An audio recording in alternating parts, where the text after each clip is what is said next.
Two big fellas. They can play for the Bills or the Cowboys with their size. But they're professional bowlers, and Dave D'Entremont, at whom we're looking, is 6'1", 215 pounds, 31-year-older. One championship to his credit, winning it in Fresno. Shot number one.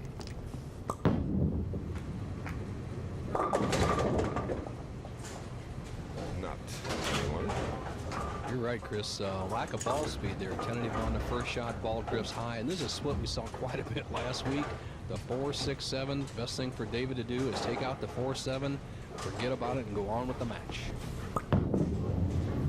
Okay, open frame. 9-pin count.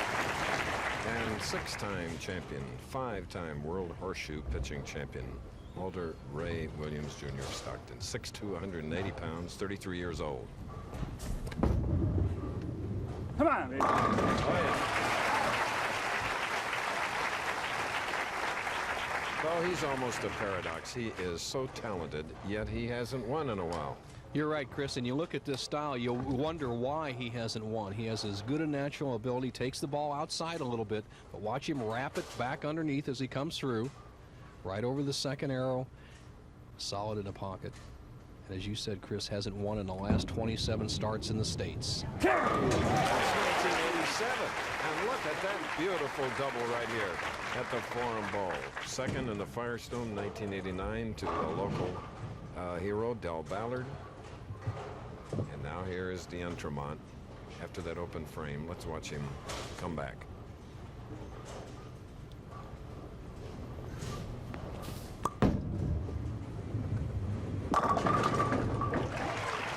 Crossover strike. He'll take it. Well, Chris, he gets a good break. Now you look at the big, powerful Dave D'Entremont. Takes the full approach. Heels hanging off the back of the approach. Look at this high backswing, and look at his wrist. Point in this position, driving through, everything straight towards the foul line. A little soft again with this shot. Crosses over and gets a great break. The Brooklyn strike. Let's see if he can capitalize here in the third.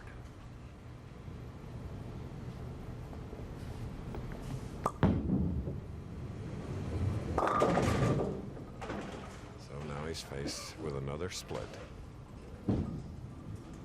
Well, ball speed's the answer. He's looking down on the approach, and you see with that big hook, he's playing as much room as he can, but now he needs ball speed to hold it back. Needs to get the ball to the right of the 3-pin, have the ball deflect into the 10. Beautiful. Standing room only crowd. 17th year for the Quaker State Open. 19th consecutive year that we have come here to telecast a tournament hosted by a great lady, Jeannie Halsey. He has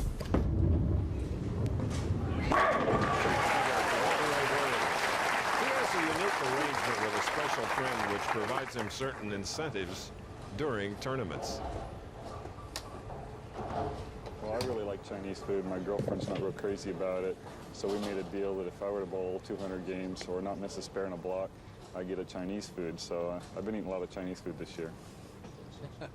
So 3 in a row, fourth frame. Flip it. Come on, carry!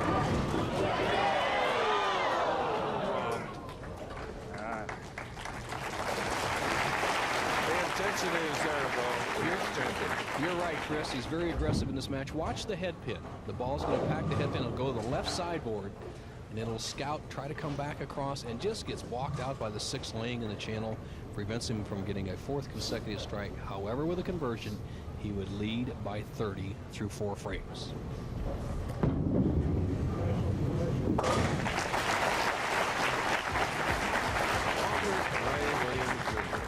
Set in the lead by 30. More of this first match after this.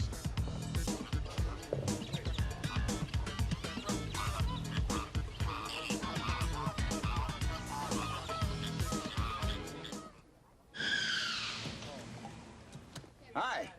Yes, we're in the all-American city of Grand Prairie, Texas. Ever growing, ever friendly.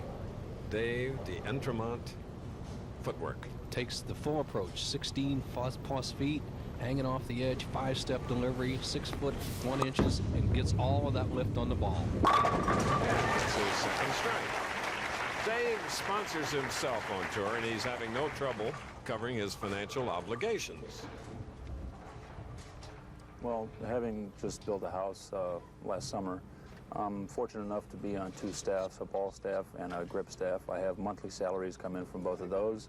My wife has a good job back home, so with those 2 combined, that's enough money to pay the bills, and I just take care of business out here. Organized. Sponsors himself. All that goes into the D'Entremont Bank. Well, a repeat of that very first frame on the left lane. Well, Dave D'Entremont throughout the tournament only averaged 208 on the championship pair, and he's really struggled on this left-hand lane. That's probably the reason why. He throws the big hook where Walter Ray averaged 216, and he looks sharp with that straight.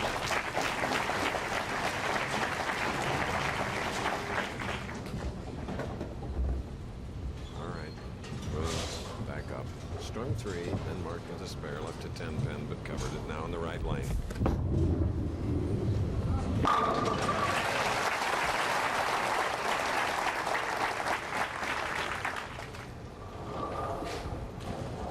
Walter Ray playing a very simple shot. He's rolling the ball right here, right over the second arrow.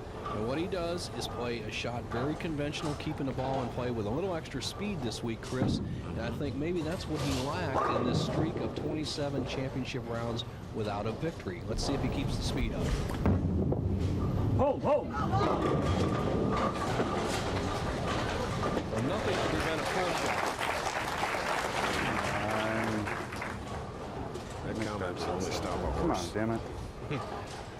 Whoa. Hey, he's got that microphone on. He's doing a little self-psyching. Spare here, he maintains a 42-pin lead. And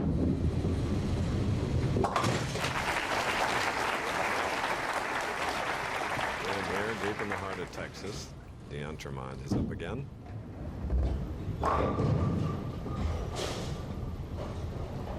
David must start throwing some strikes. Has a potential 227. Takes the full grip, barely gets his fingers into the finger holes. You stretch that index finger, and one of the great wrist actions out here. Trouble. Now, 8-10, Chris, but 2 of the 4 players in the championship round are tournament leader Hoskins and D'Entremont play the big hook ball. And historically, the big hook ball players have struggled on this championship pair. And it's proving this so far today.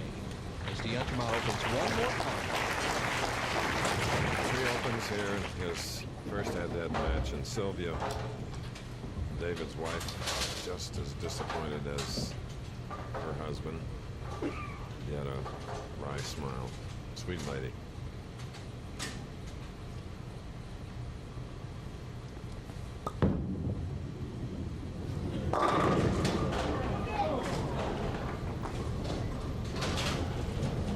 Well, he seems like he's down on himself, and that can happen when you're trailing by 50-some pins. A great opponent like Walter Ray, and you can see the perspiration on his forehead. He knows he's in trouble. Nearing the end of our first match in Stockton, California's Walter Ray Williams in a comfortable lead.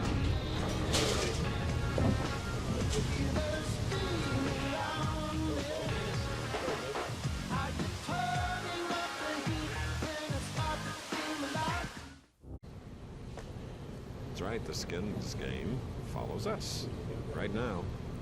If he were a golfer, he'd be in the skins game. We call him a riverboat gambler. He looks like the late Errol Flynn, young version, of course. Walter Ray Williams, Jr., 1986 Player of the Year, in the lead. And a 4-pin on the right lane. He was 3rd this year at Phoenix. His opponent, Dave D'Entremont, finished 30th. This is our 4th stop on our tour of 16 cities on our winter tour. Over $3 million in prize money for these pros. Well, Walter leads by 53, and here's another leader, Nelson Burton. Thank you, Chris Schenkel. Ron Williams in the semifinal match and the King of the Hill, the only person ever to be in this position. What are your primary thoughts as you go out there to try to win the tournament? Well, Bo, I'm going to go out there and try and make a real good shots the first match to try and get to Steve Hoskins today, because I think I have a chance to win the tournament and the King of the Hill today. All right, he's tuned in for 56,000. Let's see what happens. They know the nearby forward. And Walter Ray, there's that smile. College graduate, Walter Ray Williams Jr. Dave D. Untermont, trailing by 53, 8th frame, spare up.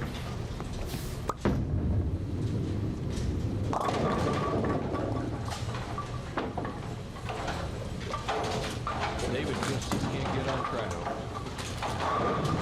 Great record. Last year, he was #2 in cashes on the Professional Bowlers Tour. He cashed in 25 tournaments. Ferraro, the Player of the Year, #1. So David is a solid, steady player. That's right, earning $113,000. Next Saturday, the world's best bowlers know a good deal when they see one. That's right, they head to Peoria, Illinois to bowl for a $210,000 purse at the True Value Open at Landmark Lanes. That's next Saturday. We return to our regular time at 3 Eastern and Pacific, 2 Central, right here on ABC.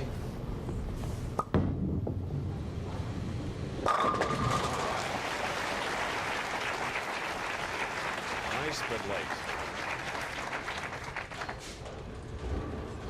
Final score is the only thing we need to look for, as D'Entremont has a nice reaction to a perfect shot, which is the first one of the game on the left-hand lane. By Walter Ray Williams Jr. Here's a player. We keep rating how good he is. He has 13 second-place finishes in his career. So. Well, I think it started working on his mind, Chris. He was a solid player in '85, '86, then Player of the Year, won a bunch of championships in the late '80s, and all of a sudden he's gone into this non-winning type slump, although there's no specific reason. Leaving a 610 on the left lane. Well, he has this match locked up. He'll be 226 with a spare. He'll go on to meet Ron Williams, and I think Ron's going to give him a heck of a battle, because Ron has the same type of shot. D'Entremont, solid paycheck, 4th place. 10,000. And nice smooth. We were watching closely because when Walter Ray came back, he held his back with his left hand above his left kidney. I wonder if he sprained something on the previous shot. Well, he has somewhat of an awkward release. If you look at the replay that Larry Cam gave you of his profile, in his 3rd step, he looks like a bird getting ready to take off. So he could pull a muscle trying to get everything lined up for that semifinal shot. All right. There's a 226 for Walter Ray Williams Jr. He is the winner.